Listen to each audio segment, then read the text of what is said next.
Hello, one, hello, all. Happy 4th of July if you're watching this live or on Monday. Uh, Kind of a failure of a weekend, if we're being honest, for movies. Joining me as always is Peter from Bearded Movie Guy. Hey everybody. Yeah, you have to talk so that the camera goes to you. Oh, hi. Hi everyone. I'm the bearded movie guy. The bearded movie guy. He's from CP. Make a knock. Yeah, so we'll jump right into the week that was. Well, I mean, we're only doing the 3 day, the July 1st, 2nd, and 3rd. Um, Dory wins again. Dory. Have Uh, they found fucking Dory yet? yeah, yeah. I think what's surprising is Tarzan being the biggest of the three that came out this weekend. Yep. Tarzan, King of the Jungle, man. He freaking I don't know if it was the loincloth or if it was Margot Robbie, but he did some business.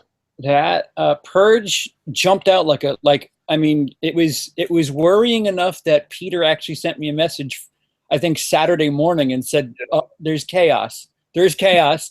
Purge was number one on Friday. Look out." And I guess it just settled in. I guess a bunch of people just saw it on Friday, and that was it. All Because the teenagers that wanted to see it had seen it and then yeah, it calmed down. I think it was at like 15 million on Friday, wasn't it? I thought it was like 17. I think it Yeah, was like it was at least half. I know that much. Like that's kind of scary. People said, yeah. "Nah, we're done with Purge." Yeah, it And did on one day and then kind of just plateaued. yeah, well, you know what? What's misleading about Friday numbers is they include Thursday nights, which Yeah, totals. Yeah. which is now like a bunch of screenings because they now start doing like 5 p.m., 7 p.m., 9 p.m., 11 p.m. Like it's a whole extra day at this point. Like Yeah. you're counting a whole lot for Friday. Like you're cheating at this point. Yeah, that is kind of like it used to be like occasionally here we'll get that, but we never have 5 o'clock ones. It's always like there'll be like an 11 o'clock showing of a brand new movie on Thursday night. Yeah, Like they yeah, don't do full on showings like at 7 o'clock on like I don't know why. Like I don't know if they're not allowed to or whatever, but like they'll do an 11 o'clock showing, but they won't do anything other than that. right. And the absolute shit show disappointment of the week has got to be BFG. Yeah, the BFG. It's oh the BFG. How you hurt me. Not really. It's just here's the thing, right? If the BFG had been directed, like throw out some random directors. So Steven Summers directs the BFG. Like I don't know, like there's like their whole whackload of those directors that make like movies that do okay but aren't great. You know what I mean? It's fine, but that was directed by Steven Spielberg, Right. and again, Steven Spielberg's name is supposed to mean something, and that's why like I judge. It's the reason I judged Bridge of Spies harsher than I think like some other people did. Good movie, man. Is I Heart. like Bridge of Spies, like I enjoyed it, but to me, I'm like there was nothing. That movie could have been made by half a dozen other guys. There was nothing Spielbergian about it. There was nothing like that. It was like, wow, that was a Spielberg movie. It was just, it was a well-made, entertaining movie. A little slow, Mm. good acting, but like Spielberg pop nothing. follows out every 5 years or so, doesn't he? One of those just Yeah, fucking let's go already. All yeah. right, it's And good, but so come it's on. just like it's just like I hold him to a high standard. Like I hold certain filmmakers to a much higher standard than I hold anyone else. So I hold Scorsese to a high standard. I hold Nolan to a high standard. I hold Tarantino to a high standard, and I hold Spielberg to that exact standard that I hold those three guys to. And so you tell me there's a new Nolan movie coming out. I'm just like, okay, I'm expecting awesomeness. And Patrick says he thought BFG was going to be big due to it being summer and kids want to see it. I yeah, don't think that's true, Patrick. I don't think kids want to see this. from what I okay, again, I have two daughters. One is 12, one is 14. So they're a little out of the age range. Take a shot. But what? I forgot who did I tell you this yet? It's a drinking game. Whenever you mention your daughters during show Oh, is it business. really? Guess what? I have daughters. They love movies. I mention them a lot. Two shots. Two There, shots. you get 2 shots if you're playing the Peter drinking game. I have some children that, but yeah, that would be a good drinking game. You'd be drunk by the end of the thing because I love my daughters and they watch movies. That's But right. they had no interest in seeing it.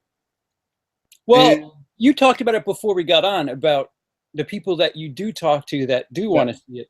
yeah, the only people that I've seen, like I was talking to some 21-year-olds and stuff like that, like, and they're like, and they were all the ones that were interested in seeing the movie were the ones that had read the book. So if you've read the book or had the book read to you when you were a kid, because it's a Roald Dahl book, and like he's written tons of books and people have good memories of them, you generally wanted to see the movie because you have fond memories of it. Is the title of the book BFG? Yeah, yeah. See, I would have It would make way more sense to call the movie The Big Friendly Giant. right, because my thing is, you know what? An adult who's under the age of 50 hears BFG and they hear big fucking gun. Fucking gun. Exactly. Or something. BFG, and you hear BFG and you think, oh, it's big fucking something. Yeah. Yeah. So, you know, maybe some parents were like, oh, that's not for kids, that movie. That title, you know, that's like a sarcastic title. I'm not going to take my kids to that. Yeah. I don't know. It's one of those things where it's like years ago, BFG like if you would have gone 20 years back, no one would have questioned what BFG is as Right. much. Right? But yeah, nowadays, people our age hear BFG, and I've never even played Doom, Right. but I Right. know what BFG stands for. Right? Right. Like someone's like, I'm getting the BFG. I know what that means. It's like it's not Big Friendly Giant, it's Big Fucking Gun. And so it's in again, the ones that want to see this movie are the ones that have read the book. And if you haven't read the book and you're not as interested, to me, I didn't know anything about the book. I don't have any reference point for it. I saw the first trailer and I really hated the animation. It didn't do a thing for me.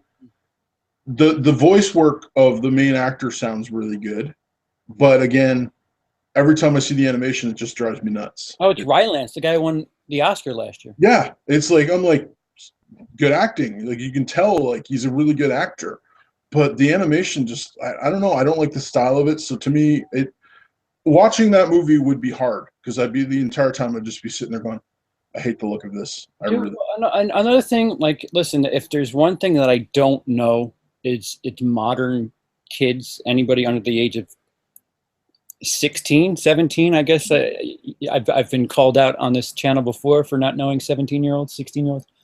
But, you know, young kids, I don't know. But I think I have an idea that, like, the fact that Pan didn't work, the fact that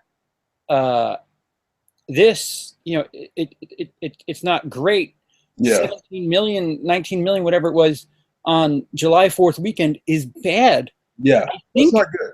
I think that modern crowds or modern kids, teenagers at least, just aren't really into the whole like troll, Jack and the Beanstalk, Peter Pan. Like I think they're kind of into modern things. Like I think part of it is right. Like this movie is not aimed at teens, really. It's aimed at kids.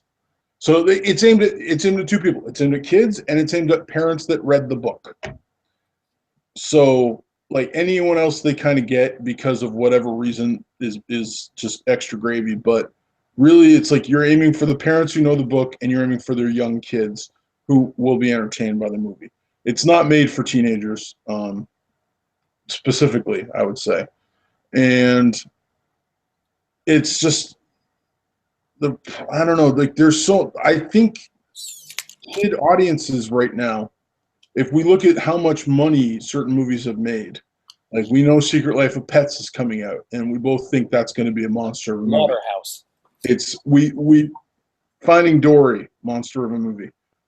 How did Minions do? How did like stuff like that do? It's like, and Ice Age again is coming out in a couple weeks, and everyone just keeps on going. Like everyone I talk to is so funny. They go, "They're still making those movies," And then Oh yeah.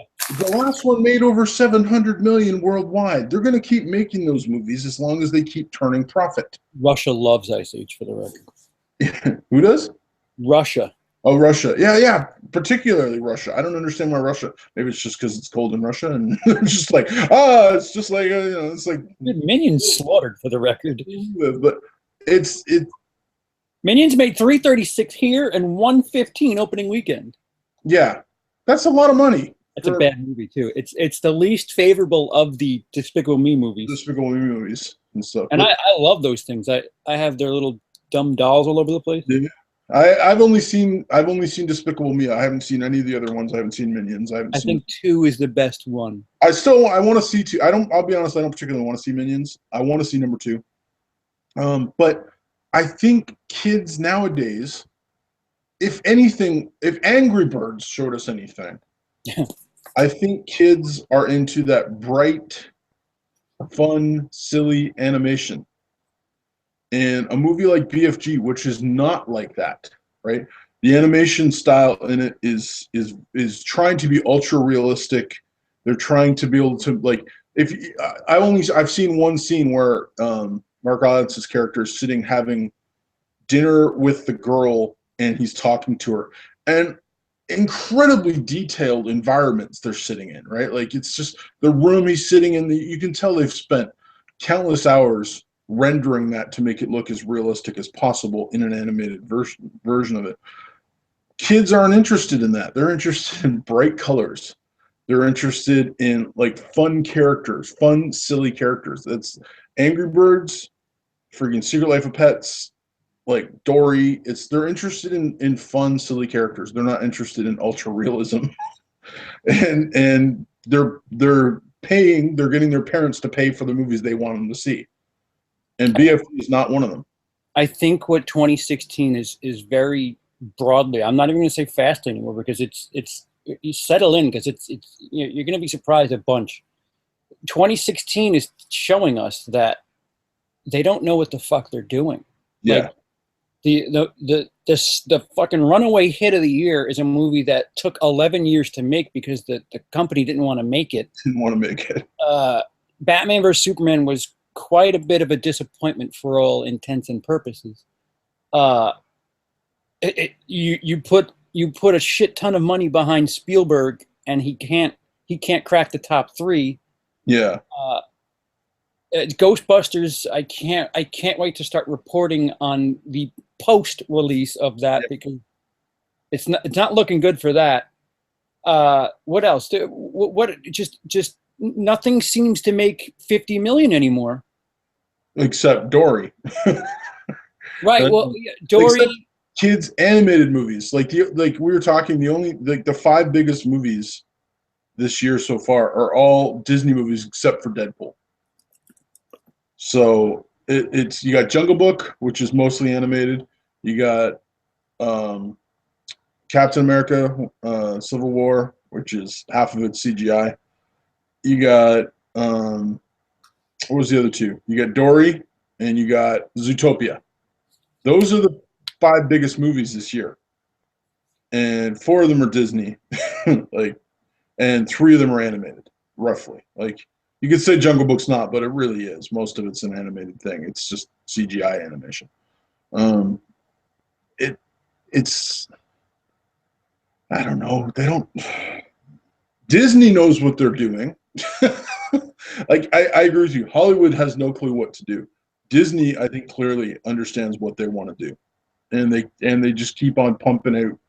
Like they got a machine that turns lead to gold, and they just keep on taking old properties that have nostalgia value, such as Pete's Dragon, which is going to be coming out.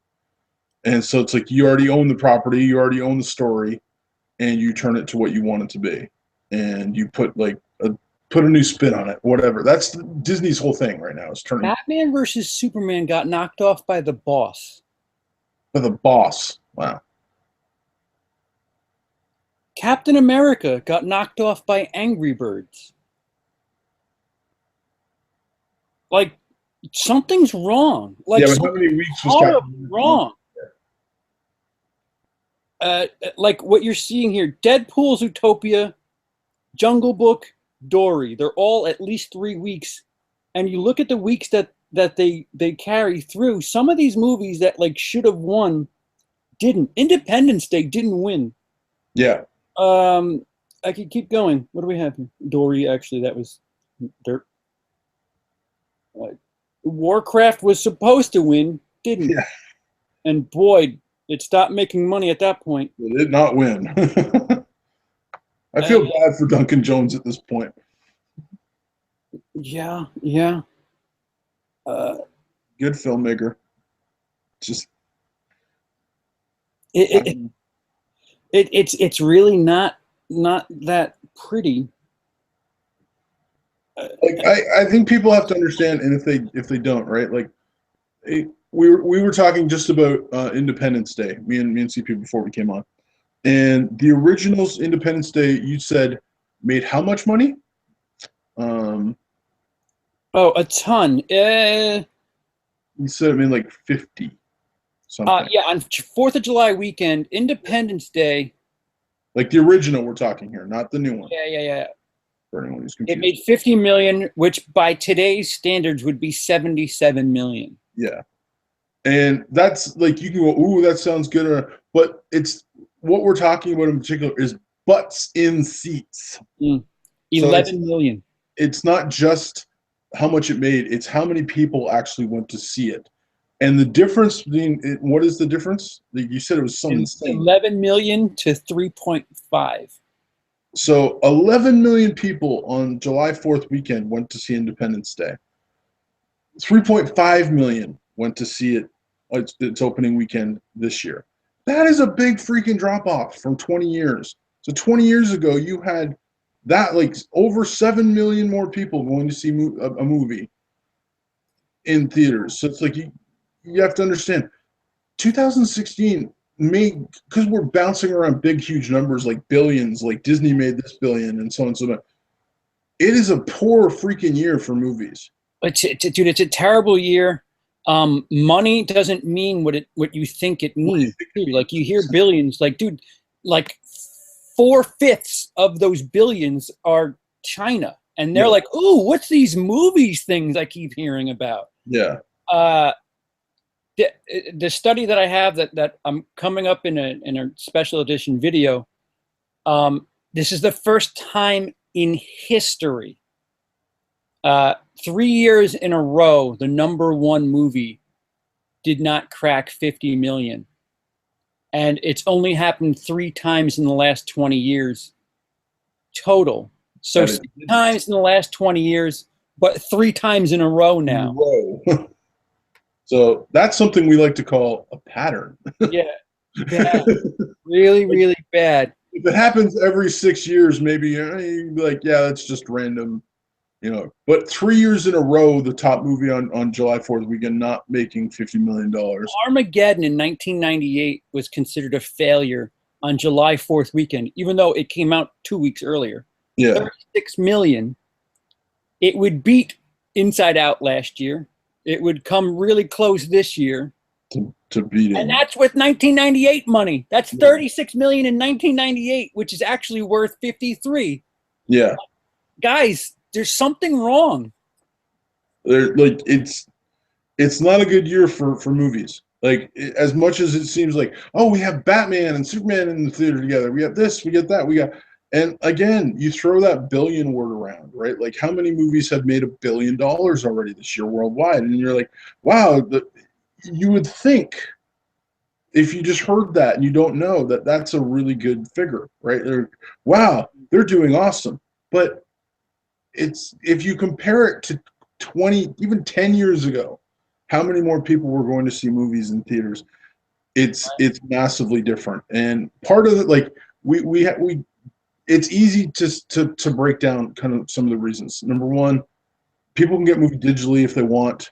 You couldn't steal a movie 10 years ago if you wanted to. Like if right now, like I am not a computer guy, so I can't say that I could do it. But I know guys who the opening weekend could find a decent cut of the movie online. I'm not saying who they are. I'm just saying there are people who could do this, right?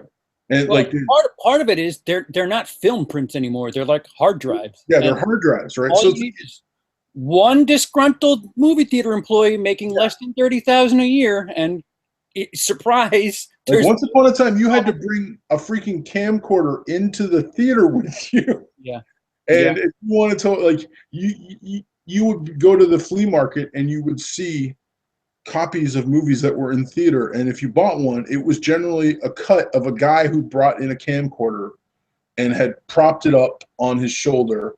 hmm And every once in a while, you'd see someone walk in front of it. yeah. Right. And that's what a pirated movie was, because And the that's all. quality, by today's standards, that quality is way better. Yeah. It's, Because your phone shoots in HD now. yeah. Your phone shoots in HD. Yeah, so it's like that was a pirated movie. Nowadays, you can pirate a movie if you're so inclined. If you're like, within days or of the day of release and stuff, you can find crap. So you got that. You got home theaters. There are people, I know people who literally will, like, I'll just wait until it comes out on Blu-ray and then I'll buy it for $25 instead of spending.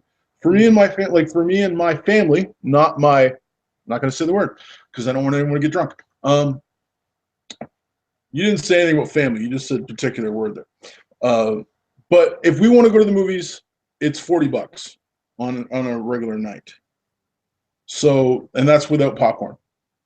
For $25, I could buy the Blu-ray of that same movie if I just wait, and then I can watch it as many times as I like on my 50+ inch screen. I think I got a 50. I think I have 50. Like a 50-inch screen, plasma screen, whatever it is. Home theater. I can watch it at home as many times as I like, and make popcorn for, like, pennies on the dollar. It's like, we can go back bags of chips and stuff. So it's like you have people who are just willing to wait now that we're not, like, that wasn't an option 20 years ago, especially. Yes and no. I mean, part of the billion-dollar number that it keeps coming up. That's again, it's 4/5 of the money going, Russia, China, International. and the problem with, like, people don't understand that the movie's doing well.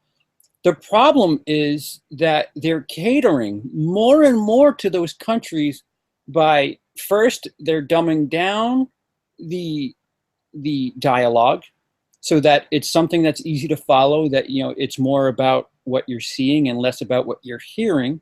Secondly, it's less and less political, like they're trying not to offend people with these movies. And it's, I mean, I don't know if it's bad or what.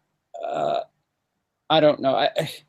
Does it make a difference? I don't think so, but, like, why would you need to watch yourself when you're making a movie about the world getting blown up or robots taking over? Like, or, some doctor traveling through this bizarre world. Why would you need to change a character in that? I don't know. That doesn't make sense. But, is it completely harmful? No. But is it right? I don't think so. Yeah. They're catering to an audience that doesn't have the same freedom of speech that we do. And suddenly our movies, our big budget, our sweet spot, so to speak, this summer period, this is like movies. This is when people go to movies, and it's a watered down experience right now. Yeah. It's a pro-China, pro-Russia. Don't piss these people off. Make sure these people can understand it. It's less about the story and more about, inclusion. And that's not a terrible thing, but it's not a great thing. So Patrick says, "Feel sorry for me. My girlfriend wants to see the Ghostbusters." My daughter wants to see Ghostbusters. Take a drink. And Culture Freak says, "Still everyone gonna buy the Batman vs Superman Blu-ray? He is too."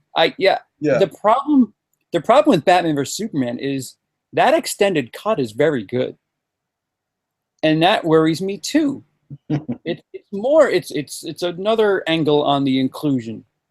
If Zack Snyder wants to make an R-rated Batman vs Superman, let Zack Snyder make an R-rated Batman versus. Yeah.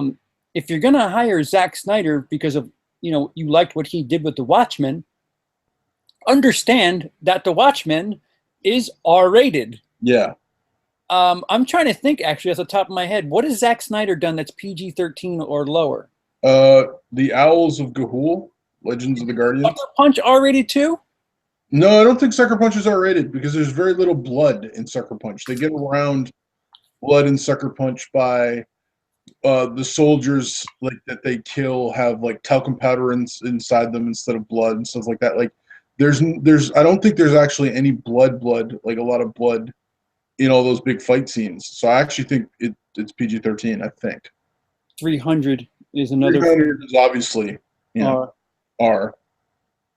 PG-13. Sucker Punch is PG-13. Yeah, I thought it was because it's like they get around it. They basically just don't have blood, and because of that, they didn't get the R rating. If they would have had blood, they would have totally had the R rating. Yeah. So I mean, the better portion of his films. I mean, what he's known for. I mean, shit. Dawn of the Dead, 300, Watchmen. Those are RRR. Yeah, they're all R. Legend of the Guardians, Owls of Ga'Hoole, okay. Sucker Punch. I really hope you're not, getting a hold of Zack Snyder for Sucker Punch. Although it's quite a beautiful movie. Sucker Punch, it's so funny because like I had my friend talking to me about it, and I was just like, listen, don't watch Sucker Punch like it's a regular movie. Watch it like it's the best looking music video you've ever seen in your life. Yeah, put a CD on that you enjoy. And well, it has a good soundtrack to it already, right? In the thing. So it's like just look at it in as the best looking, cool, choreographed music videos you're ever gonna see with a little bit of story thrown in. And you'll totally enjoy it. And it's very enjoyable if you accept it at that level. Is it supposed to be like, freaking Citizen Kane? No. And if you're looking for it to be, that's your fault, not his fault. Yeah, I mean, you haven't seen it yet, right? The extended cut? No, not yet. I just saw the one fight scene. Yeah. But I haven't seen that. So there's an extra half an hour. It's a full 3 hours. I don't know if maybe that scares some people. Warner theater chains. I know the PG-13 thing scared everybody, whether it be Warner theater chains. You want Deadpool like worked, but Deadpool is a very particular brand of humor, right? Like it's having an R-rated Batman film. It does limit who you can like. My family wanted to see that movie. Yeah, I got away with it there. My family wanted to see that movie, and they would have been upset if it would have been R-rated.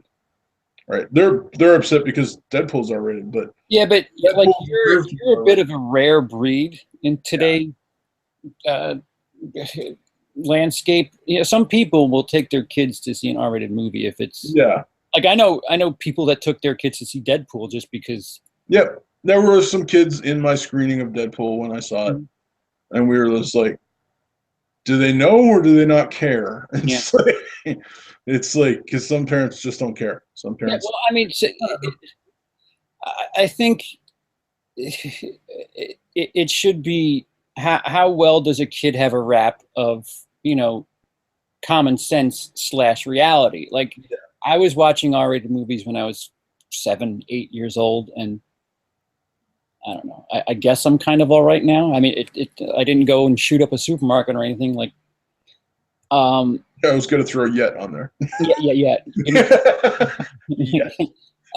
But yeah, if a kid watches something and he like wants to try to do it, like if he watches a Superman movie and he wants to smash people through buildings, and it's like, all right, well maybe we start watching some cartoons. Yeah. Then again, the cartoons, you watch some Bugs Bunny. Yeah.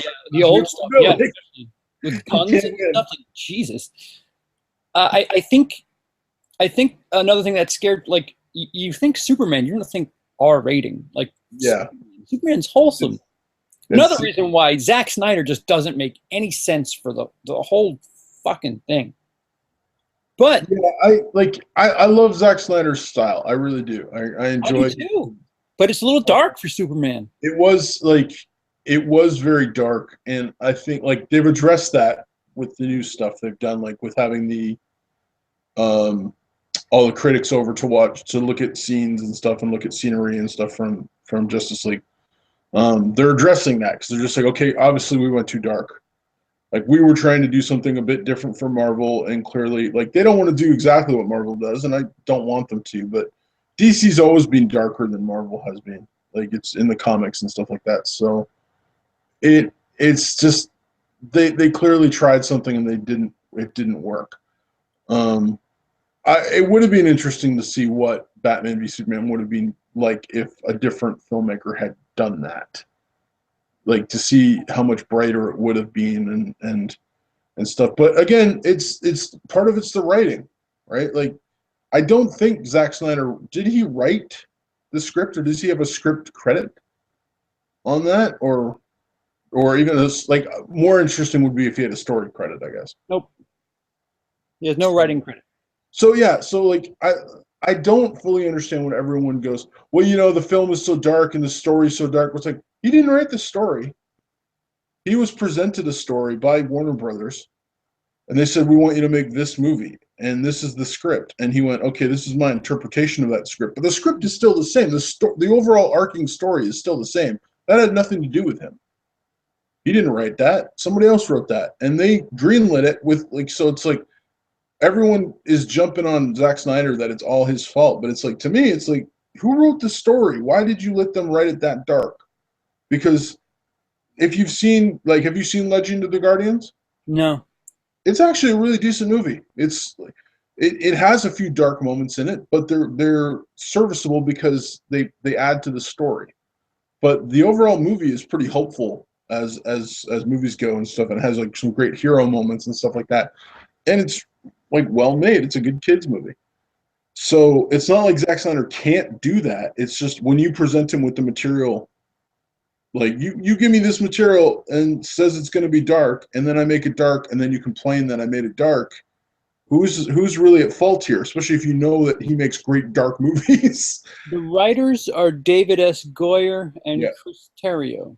All right, so Goyer is the guy that co-wrote all the Dark Knight stuff with Nolan and stuff. He's an okay writer. He really needs someone to rein him in half the time. Like when he's left by himself, like he's the guy that directed Blade Trinity. He wrote and directed Blade Trinity. He wrote, I believe he wrote the other Blade movies with somebody. He wrote all the Blades, yes. But he was the one that directed the third one, and that like as much fun as Ryan Reynolds is in that film. He writes some dark shit, man. Yeah, it's like they need to literally say, look, we need to get like Goyer, we need to leave Goyer. Because Goyer's the problem as far as I'm concerned. Because he's been on all the Dark Knight stuff, and again, Nolan's trilogy is freaking Nolan's trilogy. You can't mess with that. But if you don't want darker kind of toned writing, don't get David S. Goyer. He wrote Man of Steel. He wrote the second Crow. Yeah, see that should dark. Ugh. That should tell you something right there. The second Crow, all the Blades. That movie got butchered, but like it was supposed to be one thing and got turned into something else. But Puppet Master, like, dude. Yeah, he's written a lot of dark movies. So written only dark movies. It's like if you literally were like, "Hey, we want to go brighter," the first thing I would do would be like, "Okay, let's get some new writers in on this." Devil Dolls Ghost. Oh, he wrote Ghost Rider: Spirit of Vengeance. Well, maybe the story would have been okay. I don't know. And maybe that was the director. I don't know. Probably not, though. That's a terrible movie. Other than Ghost Rider peeing fire, that movie is just, that movie is terrible. Which is funny because my daughters just got to watch the first one, and they loved it. My oldest daughter has turned her phone background as Ghost Rider because she loved the movie, thought it was great, the first one. What you have Goyer and the guy who wrote Argo. That's a weird. That's a weird thing. I'd much rather have the guy wrong with that? As trying his hand at it by himself. But yeah, I think Warner Brothers needs to drop Goyer. I think they need to be like, listen, it's been fun, thanks. We need to lighten up some crap, and you're not the guy to do that. We were talking about it before we went on. Like, if you go about themes of the decades, 80s was like cheesy and like a little out there, but you know, it just kind of fun. The whole mood was fun. You know, Yeah. suspend your disbelief, but it was fun. The '90s was the same thing, but they tried to be realistic and serious about it, but it just made it look worse. Yeah. The for the most part, the aughts and the 2010s, it's all fucking dark, serious. Hyper realism. Yeah. What we're going for is what Gray.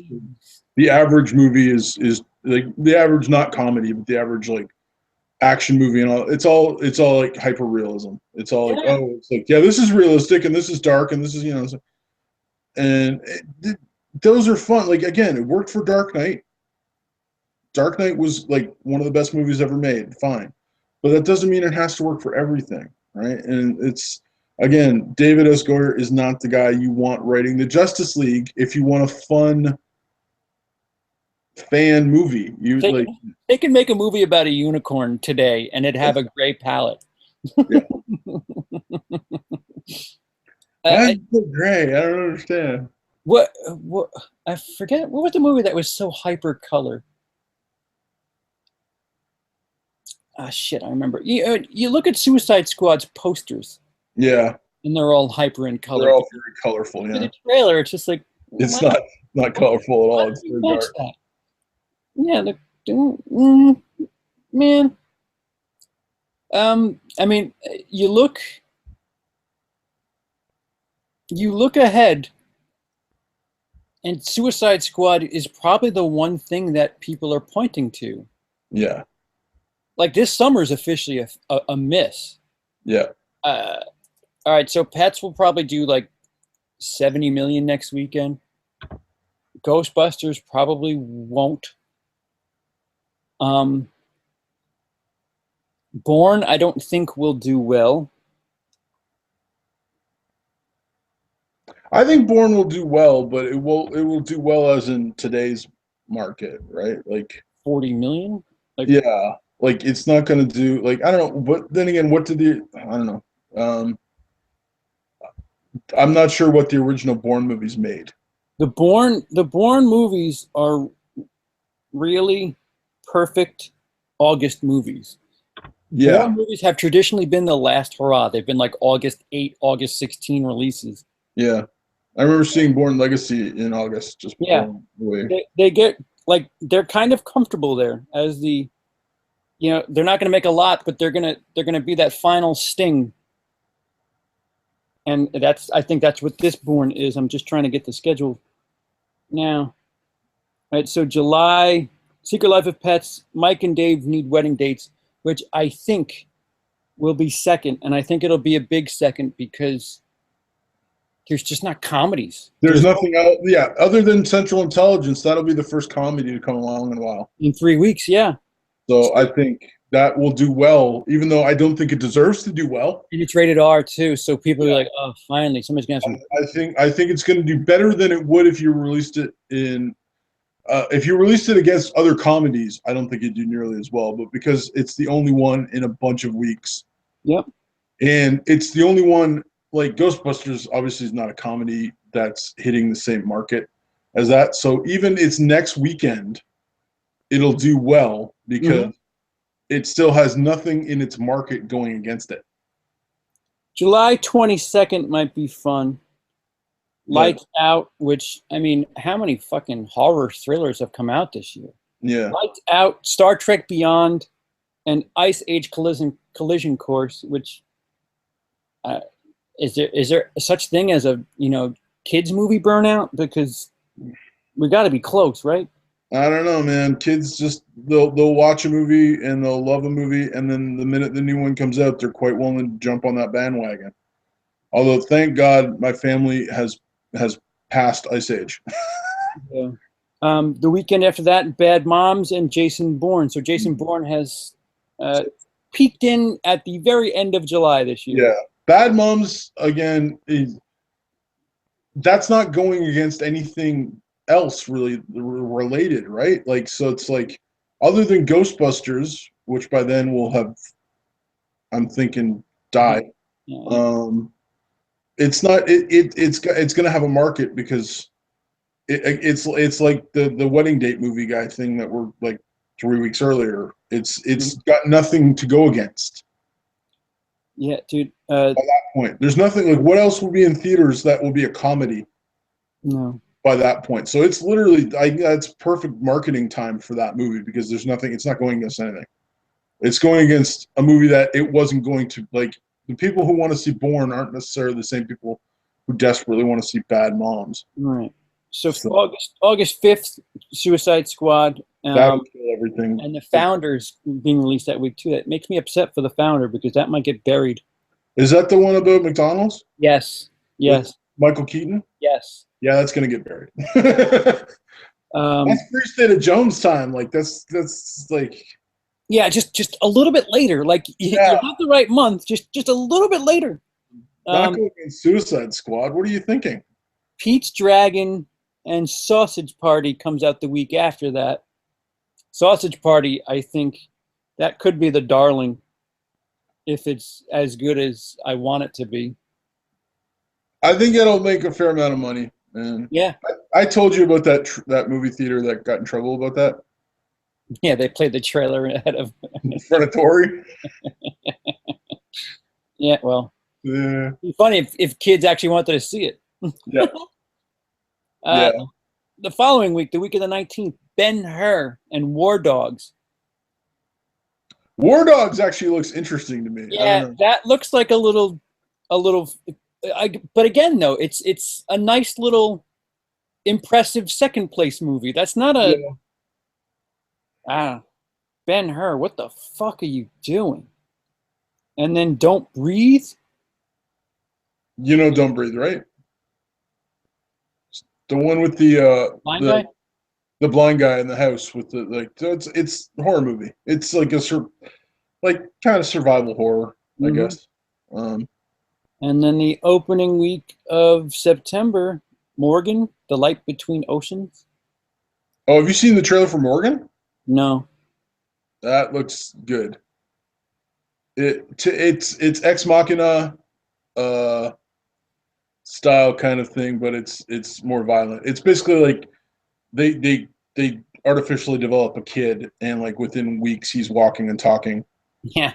and then like as he's learning, he like develops powers and stuff, and then they're like not sure what they should do with them, so they bring in like a specialist to try and decide, should we kill this thing because it's like clearly it's evolving way too fast, and or should we let it to see where it goes and stuff. It looks pretty good. The trailer like it has Kate Mara in it. They look decent. It looked like a good little movie that like will get a bit of a cult following, kind of like Ex Machina did. The following week is Sully, which the trailer just sold me completely. Yeah. Clint Eastwood, I don't like anyone who knows me knows I love Clint Eastwood.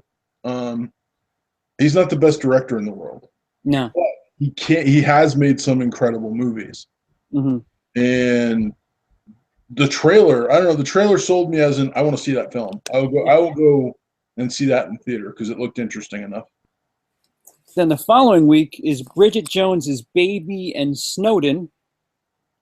And then finally, September 23rd, we get Magnificent Seven, which, man, why can't they push that up?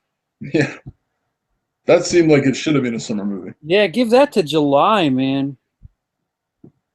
And then Miss Peregrine's Home for Peculiar Children. Have you seen the trailer for that? Yes. Yeah. X-Men Light. Yeah. And then, like, for as terrible as the summer was, the fall looks pretty strong. The Girl on the Train, The Birth of the Nation come out October 7th. The Accountant on the 14th, which that looks really good. Ben Affleck. Max Steel, Jack Reacher. Jack Reacher looks fun. I like the first Jack Reacher movie. It's nothing great, but it's fun.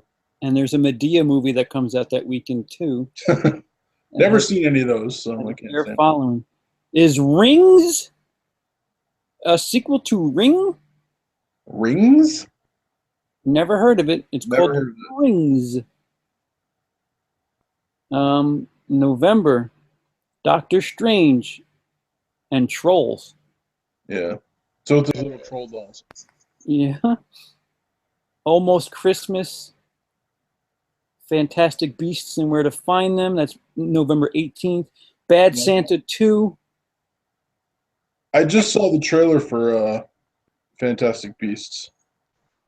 Like they just dropped a new trailer for that. They put it in front of Tarzan, and it looked okay. I think Harry Potter fans will be much more hyped than I am, but Then we close with Rogue One on the 16th and Assassin's Creed the 21st of December. I like September to December. If you gave me September to December as the summer, I'd rather have it. yeah, so would I.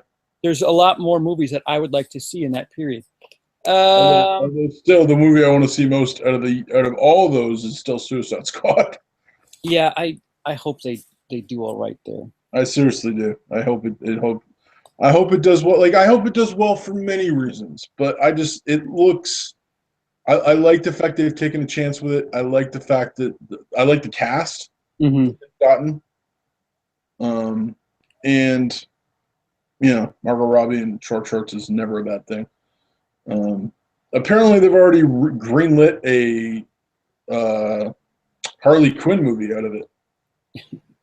Leave it to Warner Brothers to greenlit shit. They're like, we're gonna greenlight the movie just about her before we even get the full movie. It's like wait until it's out and it's successful, then greenlight it and let everyone know. Don't tell us. This year, above all else, I would stop greenlighting everything. Like, Yeah, I would be quiet about everything until wait and see approach. Yeah. You didn't need to. So I came in first this week. Hold on. Hoarder asked what happened. Dory came in first with 41. Tarzan 39. Purge 31. BFG 19. Independence Day Resurgence came with 17. Dory 1. Tarzan 2.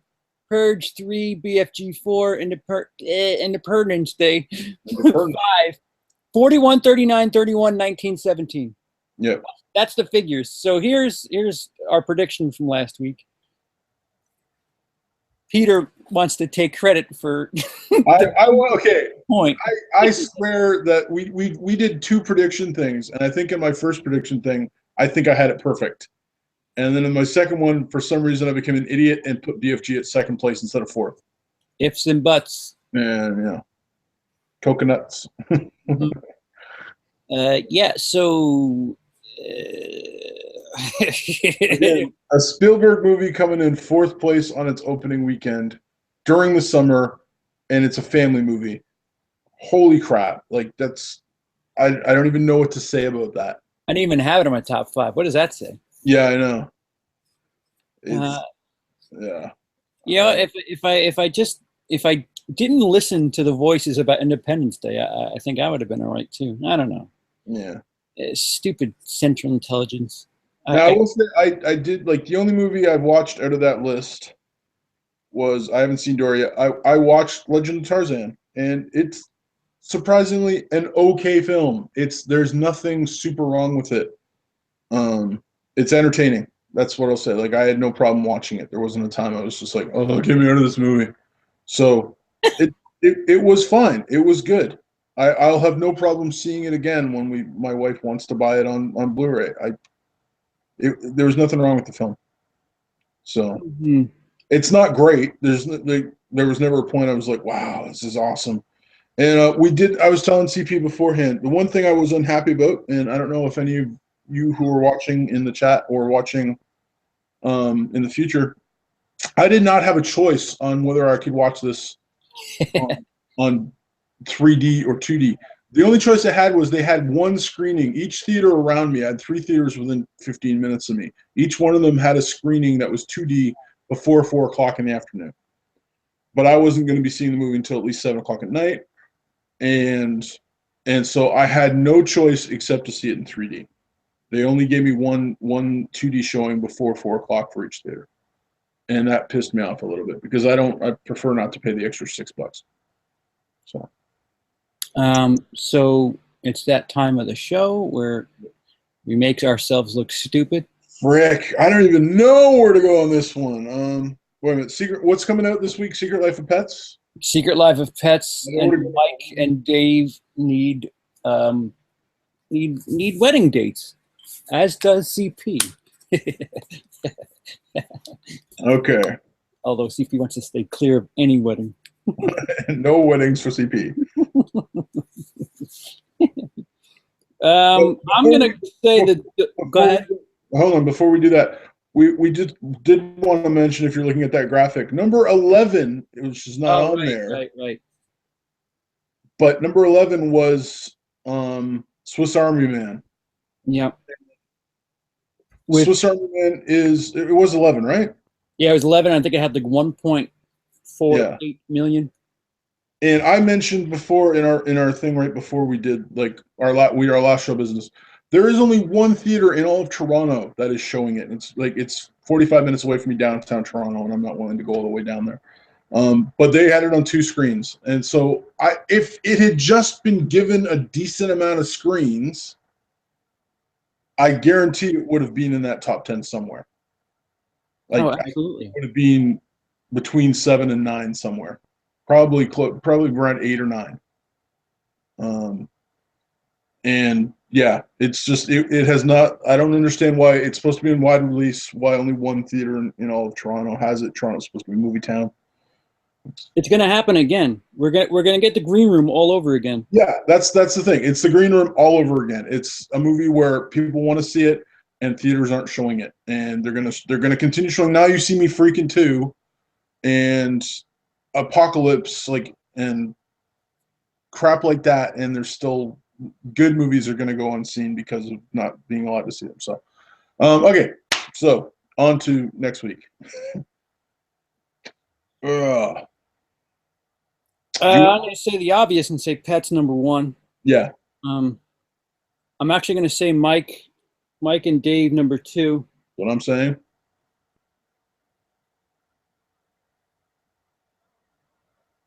Where are you going 3?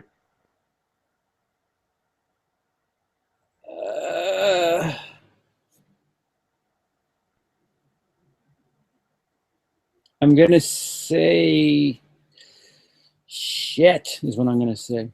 I'm going to say Tarzan 3. That's what I'm saying. You going Dory 4? Yeah. Dory 4.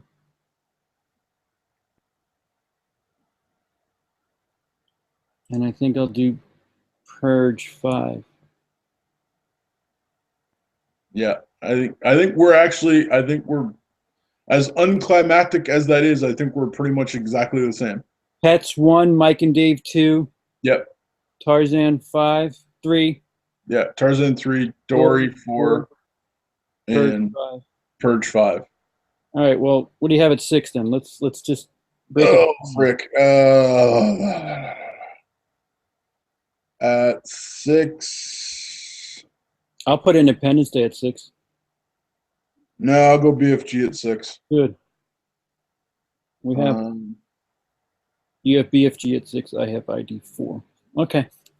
All right. So we have a top 6. Just dumb tiebreaker reasons. Yeah. Even though we're probably gonna get them all wrong anyway. Yeah, 10 and 1 we're gonna get them wrong because it's not like we're doing. Neither one of us have gotten close to being 5 out of 5 yet. So yeah, we.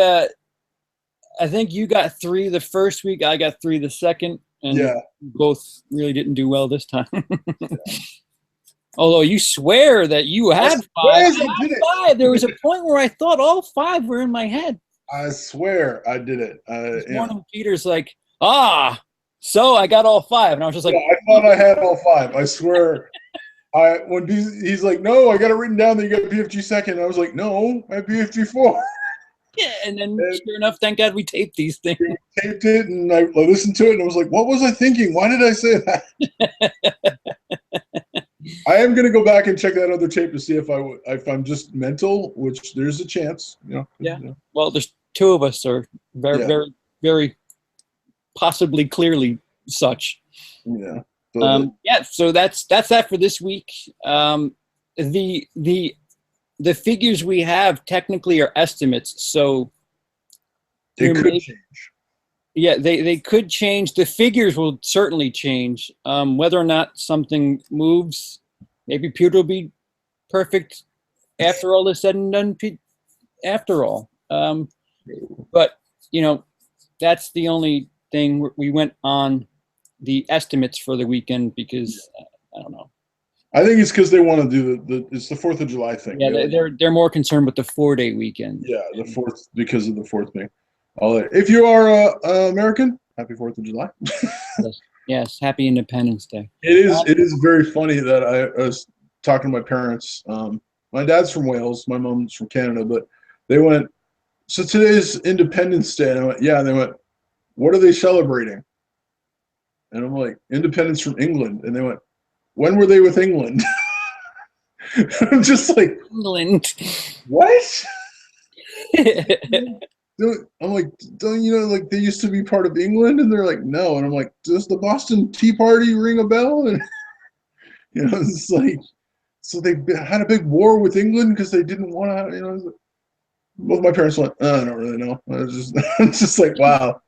It's like, and I'm not even a huge history buff, but I'm like, I at least know that it's like what they're celebrating is Independence Day from England. All right, guys. So you might want to check back with us in 2.5 hours. We're gonna be doing on CP's channel. Yeah, right here. Hannibal, the second. Peter's very excited. I am so pumped to do Hannibal. As is CP.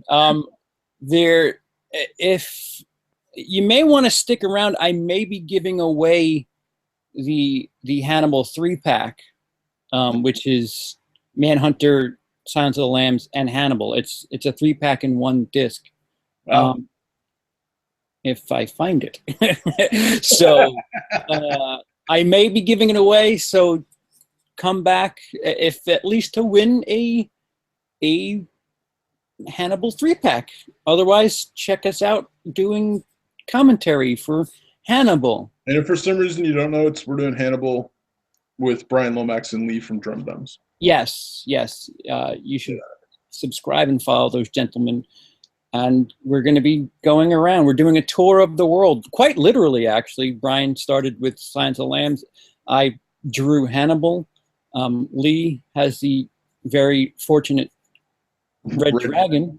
And I got Young Hannibal, or whatever it's called. I don't even know. Hannibal Rising. Hannibal Rising. I got the last person to the party ticket. Woohoo! Got the prequel. And we all know prequels are usually the best movies out of the bunch. All right, guys. So we'll see you in about 2.5 hours. Say bye, Peter. Bye, Peter. Tell us about your daughters. My daughters.